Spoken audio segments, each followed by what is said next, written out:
आज आपण 12वी अर्थशास्त्र या नवीन अभ्यासक्रमामधील पहिल्या चॅप्टरचं नाव आहे सूक्ष्म अर्थशास्त्र आणि स्थूल अर्थशास्त्राचा परिचय.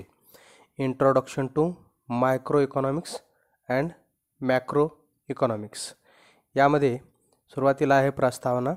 आधुनिक अर्थशास्त्राचा सूक्ष्म अर्थशास्त्र आणि स्थूल अर्थशास्त्र या मुख्य दोन शाखा आहेत. सूक्ष्म म्हणजे लहान किंवा दशलक्षावा भाग ही संज्ञा मायक्रोज MIKROS मायक्रोज या ग्रीक शब्दापासून आली आहे. स्थूल म्हणजे मोठा ही संज्ञा मॅक्रोस MAKROS या ग्रीक शब्दापासून आलेली आहे. या शब्दांचा वापर 1933 मध्ये ओस्लो विद्यापीठातील नॉर्वेजियन अर्थतज्ञ रॅग्नर फ्रिश यांनी केला. अर्थशास्त्राच्या मुख्य शाखा या दोन, सूक्ष्म अर्थशास्त्र आणि स्थूल अर्थशास्त्र. याला आपण मायक्रो इकॉनॉमिक्स आणि याला मॅक्रो इकॉनॉमिक्स, म्हणजे याला अंशलक्षी अर्थशास्त्र, याला समग्रलक्षी अर्थशास्त्र अशी आपण म्हणत असतो. रॅग्नर अँटन किटल फ्रिश 1895 ते 1973 हे नॉर्वेचे अर्थमिती, इकॉनॉमेट्रिक्स व अर्थशास्त्राचे तज्ज्ञ होते. त्यांना 1969 साली अर्थशास्त्रासाठी प्रथम नोबेल स्मृती पुरस्कार जॅन टिम्बरजेन सोबत प्राप्त झाला. ते अर्थमितीशास्त्राचे जनक होते. अर्थमितीशास्त्रामध्ये गणितीय प्रारूपे व संख्याशास्त्रीय तंत्रे यांचा वापर अर्थशास्त्रीय सामग्रीच्या आणि सिद्धांताच्या विश्लेषणासाठी करण्यात येतो. रॅग्नर फ्रिश यांनी अनेक अर्थशास्त्रीय संकल्पनांची सर्वप्रथम मांडणी केली. त्यांच्या व्यापारचक्रावरील लेखामध्ये सर्वप्रथम वैयक्तिक उद्योग व उत्पादकांच्या अभ्यासाला सूक्ष्म अर्थशास्त्र म्हटले आणि समग्र अर्थशास्त्राच्या अभ्यासाला स्थूल अर्थशास्त्र असे म्हटले आहे. तुम्हाला माहीत आहे का या हेडिंगखाली काही माहिती पुस्तकामध्ये दिलेली आहे आणि तुम्हाला माहीत हवं ही जी माहिती आहे ते विद्यार्थ्यांना अभ्यास करणं आवश्यक आहे, कारण याच्यावरून सुद्धा मूल्यमापन करण्यासाठी तुम्हाला प्रश्न विचारले जातील. मात्र तुम्हाला माहीत आहे का ह्या हेडिंगखाली दिलेली माहिती मात्र त्याच्यावरून विद्यार्थ्याचं मूल्यमापन केलं जाणार नाही, हे त्यांनी लक्षात ठेवावं. तुम्हाला माहीत हवं म्हणजे हे विद्यार्थ्यांना आवश्यक आहे अभ्यासनं. सूक्ष्मलक्षी अर्थशास्त्राची ऐतिहासिक वाटचाल. सूक्ष्मलक्षी आर्थिक विश्लेषण प्रथम विकसित केले गेले असून हा एक पारंपरिक दृष्टिकोन आहे. या विश्लेषण पद्धतीचा प्रारंभ सनातनवादी अर्थशास्त्रज्ञाच्या कालखंडात झालेला दिसतो, म्हणजे क्लासिकल इकॉनॉमिस्ट. यात ॲडम स्मिथ, डेव्हिड रिकार्डो, JS मिल इत्यादींचा समावेश होतो.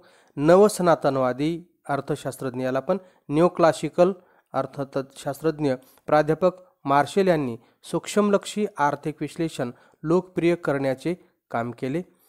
प्राध्यापक मार्शल यांचा अर्थशास्त्राची मूलतत्वे प्रिन्सिपल्स ऑफ इकॉनॉमिक्स हा ग्रंथ 1890 मध्ये प्रकाशित झाला. इतर अर्थशास्त्रज्ञ जसे प्राध्यापक पिगू, JR हिक्स, प्राध्यापक सॅम्युएल्सन, श्रीमती जॉन रॉबिन्सन इत्यादी अर्थशास्त्रज्ञांनी सूक्ष्म अर्थशास्त्राच्या विकासात मोलाचे योगदान दिले.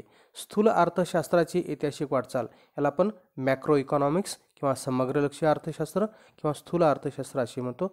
सूक्ष्म अर्थशास्त्राच्या उत्क्रांती अगोदर स्थूल अर्थशास्त्र हा दृष्टिकोन अस्तित्वात होता. 16व्या व 17व्या शतकात व्यापारवादी विचारवंतांनी मर्कॅन्टालिस्ट्स राष्ट्रीय उत्पन्न आणि संपत्ती या संकल्पनेचे विश्लेषण केले आहे.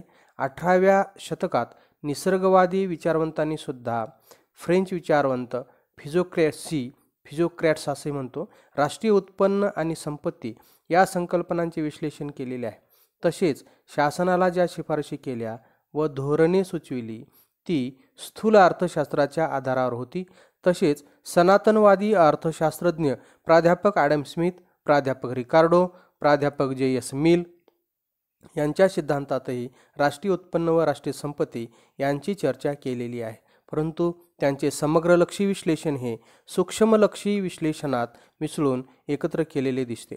त्यांच्या सूक्ष्मलक्षी आर्थिक विश्लेषणाने 1930च्या जागतिक महामंदीपर्यंत अर्थशास्त्राच्या जगात राज्य केले. जागतिक महामंदीपर्यंत अर्थशास्त्राच्या जगात राज्य केल्यानंतर जागतिक महामंदीनंतर लॉर्ड जॉन मेनार्ड केन्स यांचे पैसा, व्याज व रोजगारविषयक सामान्य सिद्धांत, याला आपण general theory of employment, interest and money असं इंग्रजीमध्ये नाव आहे त्यांचं, हे प्रसिद्ध पुस्तक 1936 मध्ये प्रकाशित झाले. लॉर्ड केन्स यांनी आर्थिक समस्यांचा अभ्यास समग्रलक्षी विश्लेषण पद्धतीने केला. त्यामुळे समग्रलक्षी विश्लेषणाच्या विकासाचे श्रेय हे लॉर्ड केन्स यांनाच दिले जाते. लॉर्ड केन्स यांच्या व्यतिरिक्त माल्थस, विक्सेल, वॉलरा, आर्विंग फिशर इत्यादी अर्थशास्त्रज्ञांचे स्थूल अर्थशास्त्राच्या विकासात मोलाचे योगदान आहे. सूक्ष्म अर्थशास्त्राचा अर्थ, मिनिंग ऑफ मायक्रो इकॉनॉमिक्स. सूक्ष्म म्हणजे वस्तूचा लहान भाग किंवा हिस्सा होय. सूक्ष्म अर्थशास्त्र राष्ट्रीय अर्थव्यवस्थेच्या लहान भागाशी संबंधित आहे. सूक्ष्म अर्थशास्त्रात वैयक्तिक उपभोक्ता, इंडिव्हिज्युअल कंझ्युमर, वैयक्तिक उत्पादक किंवा पेढी, फर्म, विशिष्ट वस्तूची किंमत किंवा घटकाची किंमत यासारख्या वैयक्तिक घटकांच्या आर्थिक क्रिया व वर्तनाचा अभ्यास केला जातो. सूक्ष्म अर्थशास्त्राची व्याख्या या ठिकाणी दिलेली आहेत. पहिली व्याख्या मॉरिस डॉब यांची, अर्थव्यवस्थेचे सूक्ष्मदर्शी अध्ययन म्हणजे सूक्ष्म अर्थशास्त्र होय. अर्थव्यवस्थेचे मायक्रोस्कोपिक स्टडी अशी व्याख्या केलेली आहे. तर AP लर्नर यांनी सूक्ष्म अर्थशास्त्राद्वारे अर्थव्यवस्थेकडे जणू काही सूक्ष्मदर्शकाद्वारे पाहिले जाते. अर्थव्यवस्थारूपी शरीरातील लाखो पेशी म्हणजे व्यक्ती आणि कुटुंबे उपभोक्त्याच्या रूपाने आणि व्यक्ती व उत्पादन संस्था उत्पादकाच्या रूपाने अर्थव्यवस्थेच्या संचलनात कशा प्रकारे भूमिका पार पाडतात हे अभ्यासण्यासाठी सूक्ष्मलक्षी अर्थशास्त्र या पेशीकडे जणू काही सूक्ष्मदर्शकातून पाहते. या ठिकाणी मायक्रोस्कोपिक स्टडी आणि अर्थव्यवस्थेला संपूर्ण शरीराची उपमा दिलेली आहे. सूक्ष्म अर्थशास्त्राची व्याप्ती या ठिकाणी अर्थशास्त्र जे आहे, सूक्ष्मलक्षी अर्थशास्त्राची व्याप्ती, स्कोप ऑफ मायक्रो इकॉनॉमिक्स. या ठिकाणी सूक्ष्मलक्षी अर्थशास्त्राची व्याप्ती या पुढील 3 मुद्द्यामध्ये दिलेली आहे. वस्तूंच्या किंमत निश्चितीचे सिद्धांत, याच्यामध्ये मागणीचे विश्लेषण, पुरवठ्याचे विश्लेषण. त्याच्यानंतर उत्पादन घटकाच्या किंमत निश्चितीचे सिद्धांत, याच्यामध्ये खंड, वेतन, व्याज आणि नफा. त्याचबरोबर आर्थिक कल्याणाचे सिद्धांत, ज्यामध्ये उत्पादन क्षेत्रातील कार्यक्षमता, उपभोग क्षेत्रातील कार्यक्षमता आणि एकूण आर्थिक कार्यक्षमता असा उल्लेख येतो. वस्तूंच्या किंमत निश्चितीचे सिद्धांत, यामध्ये वैयक्तिक वस्तूच्या किमती बाजारपेठेतील मागणी व पुरवठ्याने निश्चित केल्या जातात. सूक्ष्म अर्थशास्त्र मागणी विश्लेषणाशी संबंधित आहे. ते वैयक्तिक उपभोक्त्याचे वर्तन आणि वैयक्तिक उत्पादकाचे वर्तन म्हणजे वैयक्तिक उत्पादकाच्या वर्तनाशी संबंधित आहे. उत्पादन घटकाच्या किंमत निश्चितीचे सिद्धांत, सूक्ष्म अर्थशास्त्र भूमी, श्रम, भांडवल, संयोजक हे घटक उत्पादन प्रक्रियेत सहभागी होतात.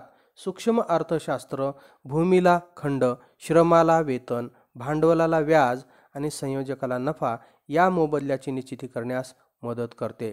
नंबर क, आर्थिक कल्याणाचे सिद्धांत. आर्थिक कल्याणाच्या सिद्धांताचा अभ्यास हा प्रामुख्याने साधन सामुग्रीच्या कार्यक्षम वाटपाशी संबंधित आहे. जर साधन सामग्रीच्या झालेल्या वाटपामुळे संपूर्ण समाजाला महत्तम समाधान प्राप्त होत असेल तर ते वाटप कार्यक्षम वाटप आहे असे म्हणता येईल. साधनांच्या कार्यक्षम वाटपामुळे समाजाचे जास्तीत जास्त आर्थिक कल्याणाचे उद्दिष्ट साध्य होते.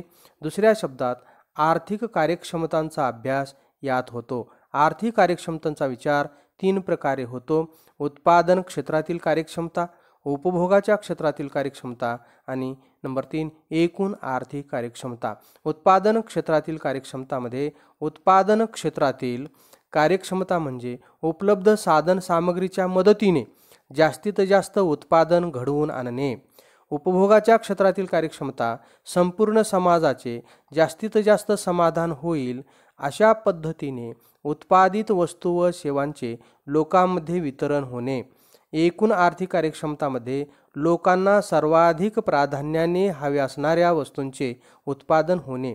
या कार्यक्षमता साध्य करण्याच्या दृष्टीने आवश्यक असणाऱ्या अटींचे विवेचन सूक्ष्मलक्षी अर्थशास्त्रात केले जाते. सूक्ष्मलक्षी अर्थशास्त्राचा अभ्यास हे प्रामुख्याने किंमत सिद्धांत व साधन सामग्रीचे वाटप यांच्याशी संबंधित आहे. सूक्ष्म अर्थशास्त्र या शाखेत संपूर्ण अर्थव्यवस्थेशी संबंधित समग्र परिमाणाचा अभ्यास केला जात नाही. या शाखेत बेकारी, दारिद्र्य, उत्पन्नाची विषमता यासारख्या राष्ट्रीय पातळीवरील आर्थिक समस्यांचा अभ्यास केला जात नाही. आर्थिक वृद्धीचे सिद्धांत, व्यापार चक्राचे सिद्धांत, मौद्रिक व राज्य वित्तीय धोरणे इत्यादीचा अभ्यास सूक्ष्म अर्थशास्त्राच्या कक्षेबाहेर आहे. सूक्ष्म अर्थशास्त्राची वैशिष्ट्ये यामध्ये नंबर 1 आहे वैयक्तिक घटकाचा अभ्यास.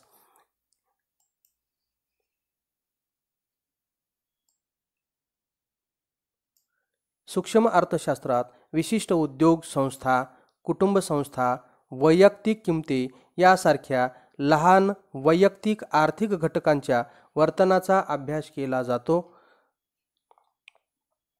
नंबर 2 आहे किंमत सिद्धांत. सूक्ष्म अर्थशास्त्र वस्तू व सेवांच्या किंमत निश्चितीशी तसेच उत्पादन घटकांच्या किंमत निश्चितीशी संबंधित आहे. म्हणून सूक्ष्म अर्थशास्त्राला किंमत सिद्धांत असेही म्हणतात. 3 आंशिक समतोल, पार्शियल इक्विलिब्रियम. 2 घटकांमधील संतुलन म्हणजे समतोल होय. सूक्ष्मलक्षीय अर्थशास्त्रीय विश्लेषण म्हणजे आंशिक समतोलाचे विश्लेषण होय. आंशिक समतोलामध्ये एक उपभोक्ता, एक उत्पादन संस्था, विशिष्ट उद्योग इत्यादी वैयक्तिक आर्थिक घटकांच्या समतोलाचे विश्लेषण केले जाते.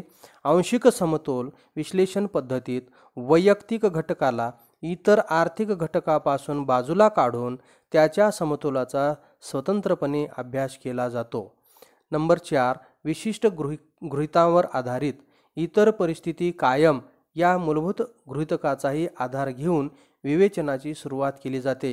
याला आपण सेट्रीज पॅरिबस असं इंग्रजीमध्ये म्हणतो. यामध्ये कोणकोणते अझम्पशन्स गृहीत धरलेत? सेट्रीज पॅरिबस, पूर्ण रोजगार, फुल एम्प्लॉयमेंट, शुद्ध भांडवलशाही, पूर्ण स्पर्धा, परफेक्ट कॉम्पिटिशन, सरकारचे निरहस्तक्षेपाचे धोरण म्हणजेच लाजास्फिअर इकॉनॉमी इत्यादी गृहीतावर आधारित असते.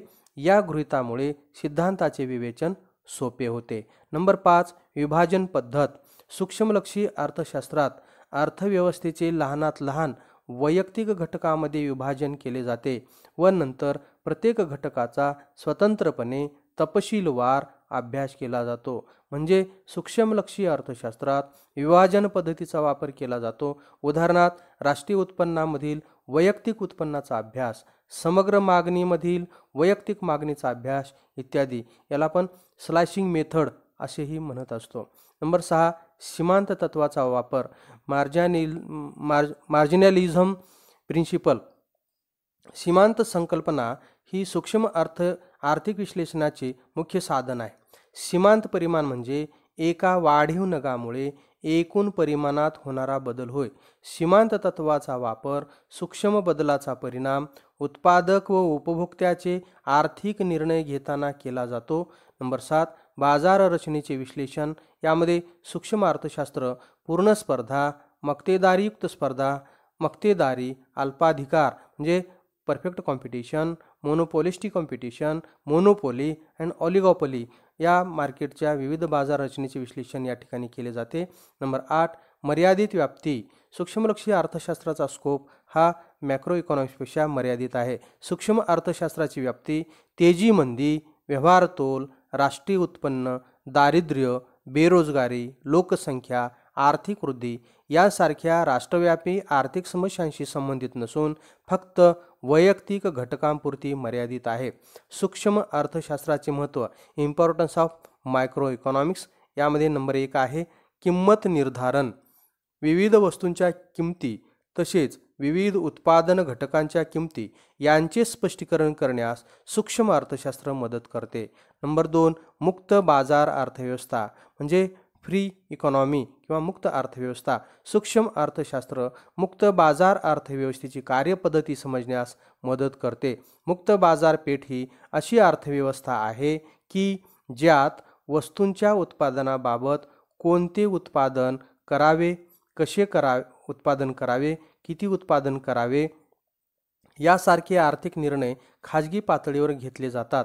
त्यात शासन किंवा इतर कोणत्याही यंत्रणेचा हस्तक्षेप नसतो. म्हणजे या ठिकाणी मार्केट मेकॅनिझमचा विचार केला जातो. विदेशी व्यापार. तिसरं विदेशी व्यापार. सूक्ष्म अर्थशास्त्र हे जकात शुल्काचे म्हणजे आयातीवरील कराला आपण जकात शुल्क म्हणतो. जकात शुल्काचे विशिष्ट वस्तूवरील परिणाम, कोणत्याही दोन देशांच्या चलन विनिमय दराची निश्चिती, आंतरराष्ट्रीय व्यापारातील फायदे यासारख्या विदेशी बाजारातील विविध पैलूंचे स्पष्टीकरण करण्यास मदत करते. नंबर 4, आर्थिक प्रारूपांची निर्मिती. सूक्ष्म अर्थशास्त्र सुलभ प्रारूपाद्वारे विविध गुंतागुंतीच्या आर्थिक परिस्थितीचे आकलन करण्यास सहाय्य करते. विविध संज्ञा, संकल्पना, परिभाषा, नवीन आर्थिक विश्लेषणाची साधने यासारखे महत्त्वपूर्ण योगदान सूक्ष्म अर्थशास्त्राद्वारे दिले जाते. नंबर 5, व्यावसायिक मार्गदर्शन.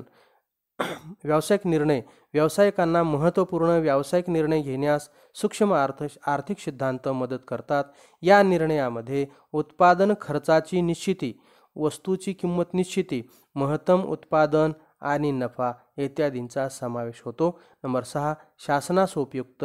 सरकारी कर धोरण, सार्वजनिक खर्च धोरण, किंमत धोरण यासारख्या आर्थिक धोरणांची आखणी करण्यासाठी सूक्ष्म अर्थशास्त्र उपयुक्त ठरते. ही धोरणे संसाधनांचे कार्यक्षम वितरण करण्यासाठी आणि सामाजिक आर्थिक कल्याणाच्या प्रसारासाठी शासनास मदत करतात. नंबर 7, कल्याणकारी अर्थशास्त्राचा आधार. सूक्ष्म अर्थशास्त्र उपलब्ध साधनांचा पर्याप्त वापर करून समाजाचे महत्तम कल्याण कसे साधता येईल याचा अभ्यास करते. तसेच सामाजिक कल्याणावर कराचा कसा परिणाम होतो याबाबत अभ्यास करते. त्याच्यानंतर मॅक्रो इकॉनॉमिक्स. सूक्ष्मलक्षी अर्थशास्त्र पाहिल्यानंतर आता स्थूल अर्थशास्त्राचा अर्थ, मिनिंग ऑफ मॅक्रो इकॉनॉमिक्स या ठिकाणी पाहायचा आहे.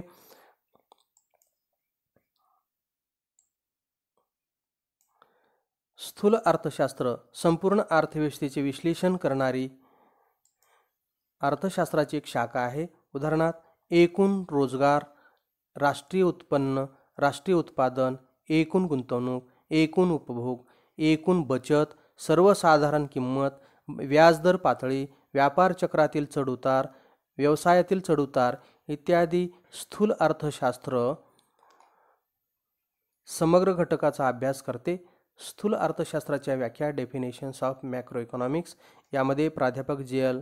हॅन्सन यांच्या मते स्थूल अर्थशास्त्र ही अर्थशास्त्राची अशी शाखा आहे की ज्यात एकूण रोजगार, एकूण बचत, एकूण गुंतवणूक, राष्ट्रीय उत्पन्न यासारख्या मोठ्या समुच्चयाचा व त्यांच्यातील परस्पर संबंधाचा विचार करता येतो. या ठिकाणी ॲग्रिगेटिव्ह स्टडी केलेली असते. एकत्रित सर्व चलांचा अभ्यास केला जात असतो आणि ते सर्व चले एकमेकावर परस्परावर अवलंबून असतात. प्राध्यापक कार्ल शॅपिरो स्थूल अर्थशास्त्र अर्थव्यवस्थेच्या संपूर्ण कार्यपद्धतीशी संबंधित आहे. खालील तक्त्याच्या आधारे स्थूल अर्थशास्त्राची व्याप्ती स्पष्ट करता येईल. स्थूल अर्थशास्त्राची व्याप्ती पाहत असताना उत्पन्न व रोजगार सिद्धांत याच्यामध्ये उपभोग फलाचा सिद्धांत, गुंतवणूक सिद्धांत आणि व्यापार चक्राचे सिद्धांत याचा समावेश होतो. तर सर्वसाधारण किंमत सिद्धांत व भाववाढ. नंबर 3, आर्थिक वृद्धी व विकासाचे सिद्धांत आणि नंबर 4, विभाजनाचा समग्र लक्षी सिद्धांत. अशा प्रकारची ही व्याप्ती आपल्याला सांगता येईल. त्यामध्ये पहिला आहे उत्पन्न व रोजगार सिद्धांत. स्थूल अर्थशास्त्र राष्ट्रीय उत्पन्न आणि रोजगार पातळी यांच्या निश्चितीचे विश्लेषण करते. तसेच उत्पन्न, उत्पादन, बेरोजगार पातळीतील बदल किंवा चढउतार यांची कारणे स्पष्ट करते. रोजगार पातळी कशी निश्चित केली जाते हे समजून घेण्यासाठी उपभोग फलन आणि गुंतवणूक फलन यांचा अभ्यास करावा लागतो. याला आपण कन्झम्पशन फंक्शन आणि इन्व्हेस्टमेंट फंक्शन असं म्हणत असतो. व्यवसायातील बदलाचे सिद्धांत हा उत्पन्न व रोजगार सिद्धांताचा एक भाग आहे. नंबर 2, सर्वसाधारण किंमत पातळी सिद्धांत, जनरल प्राइस लेवल थेरी या ठिकाणी आहे. स्थूल अर्थशास्त्र सर्वसाधारण किंमत पातळी कशी निश्चित होते आणि त्यातील चढउताराची कारणे याविषयी विश्लेषण करते. त्यामुळे तेजी व मंदीच्या समस्येमुळे निर्माण होणाऱ्या बदलाचे विश्लेषण करते. तेजी आणि मंदीने निर्माण होणाऱ्या समस्यामुळे सर्वसाधारण किंमत पातळीचा अभ्यास महत्त्वपूर्ण ठरतो. नंबर 3, आर्थिक वृद्धी व विकासाचे सिद्धांत. स्थूल अर्थशास्त्रात विकसित आणि विकसनशील देशातील आर्थिक वृद्धी व विकासासंबंधित सिद्धांताचा समावेश होतो. त्यात अल्पविकास आणि दारिद्र्य यांची कारणे व कार्यपद्धतीचे स्पष्टीकरण केले जाते. तसेच आर्थिक वृद्धी व विकासाचा वेग वाढविण्याची व्यूहरचना स्ट्रॅटेजी सुचविली जाते. नंबर 4 विभाजनाचा समग्रलक्षी सिद्धांत. स्थूल अर्थशास्त्रीय सिद्धांत एकूण राष्ट्रीय उत्पन्नातील खंड, वेतन, व्याज व नफा यांच्याशी संबंधित सापेक्ष भागांशी निगडीत आहे. स्थूल अर्थशास्त्राची वैशिष्ट्ये. नंबर 1 समग्र घटकाचा अभ्यास. स्थूल अर्थशास्त्र संपूर्ण अर्थव्यवस्थेचा अभ्यास करते. उदाहरणार्थ राष्ट्रीय उत्पन्न, राष्ट्रीय उत्पादन, राष्ट्रीय रोजगार, सर्वसाधारण किंमत पातळी, व्यापार चक्र इत्यादी. नंबर 2 उत्पन्न सिद्धांत. स्थूल अर्थशास्त्र राष्ट्रीय उत्पन्नाची संकल्पना, त्यांचे विविध घटक, मापन पद्धती आणि सामाजिक लेखांकनाचा अभ्यास करते. ते एकूण मागणी व एकूण पुरवठ्याशी संबंधित आहे. तसेच राष्ट्रीय उत्पन्नातील चढ उतार, व्यापार चक्रातील तेजी मंदी यांच्या कारणांचे व बदलांचे स्पष्टीकरण करते.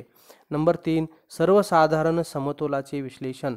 स्थूल अर्थशास्त्र एकूण घटकाच्या वर्तनाशी आणि त्यांच्या कार्यपद्धतीशी संबंधित आहे.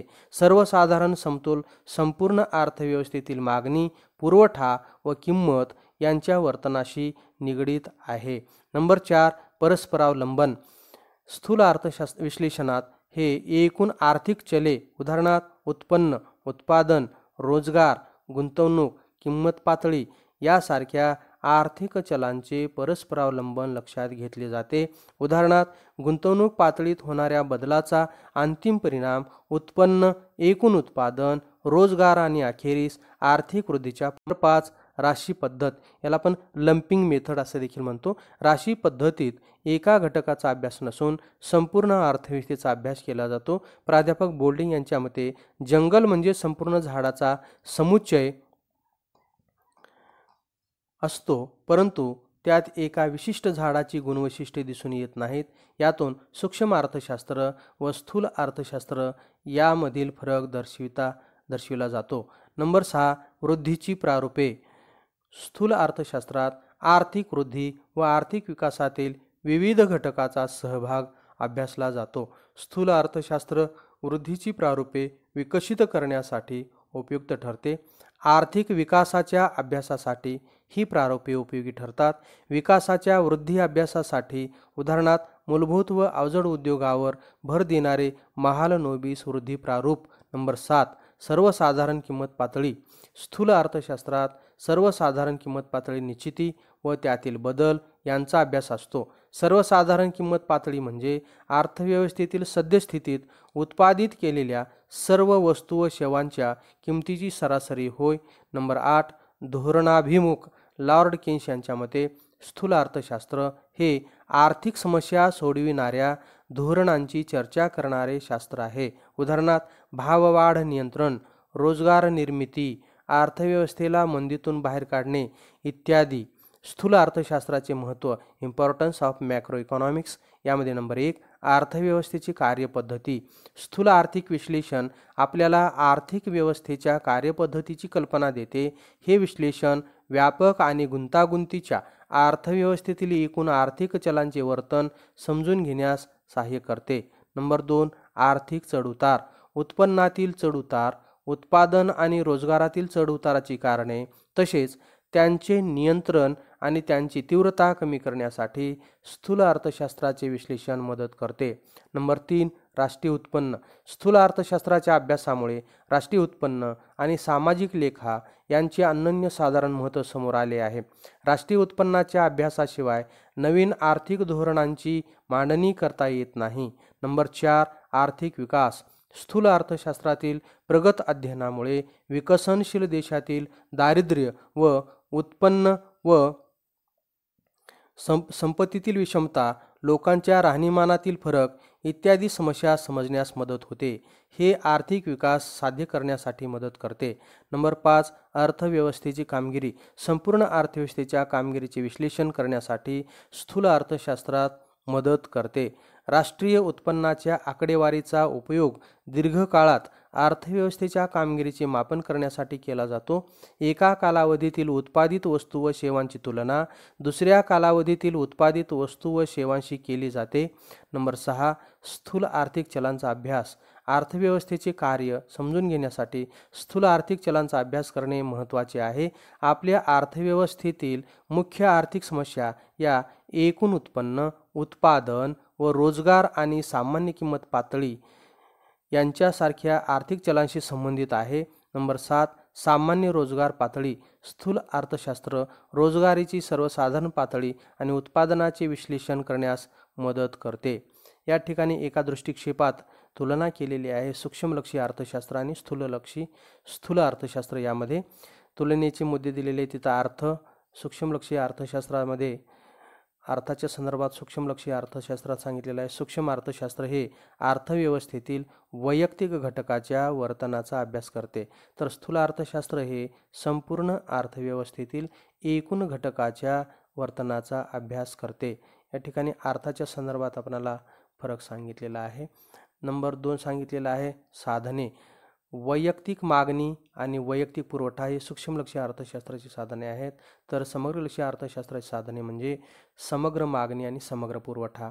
स्कोप, व्याप्ती, सूक्ष्मलक्षी अर्थशास्त्र संबंधात वैयक्तिक मागणी आणि पुरवठा, उत्पादन किमती, उत्पादन घटकाच्या किमती, उत्पादन, उपभोग, आर्थिक कल्याण इत्यादी. तर व्याप्तीच्या संदर्भात स्थूल अर्थशास्त्राच्या राष्ट्रीय उत्पन्न, सामान्य किंमत पातळी, रोजगार, पैसा इत्यादी. महत्त्व, सूक्ष्मलक्षी अर्थशास्त्राचे किंमत निर्धारण, प्रारूपांची निर्मिती, व्यावसायिक निर्णय इत्यादी.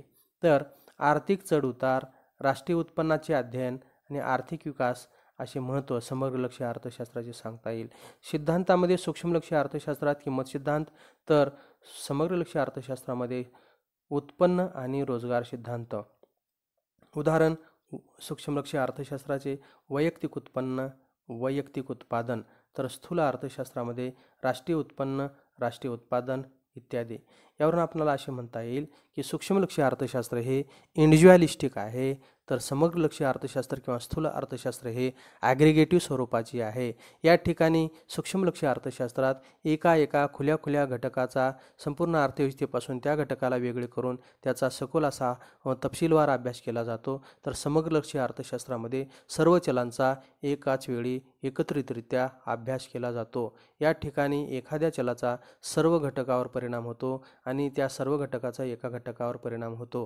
हे असे आपणाला सूक्ष्मलक्षी अर्थशास्त्र आणि समग्रलक्षी अर्थशास्त्राचा अर्थ, त्याची व्याप्ती, अभ्यास विषय, ऐतिहासिक वाटचाल, वैशिष्ट्ये आणि महत्त्व या संदर्भात या प्रकरणामध्ये आपण माहिती पाहिली आहे. आज इतकेच.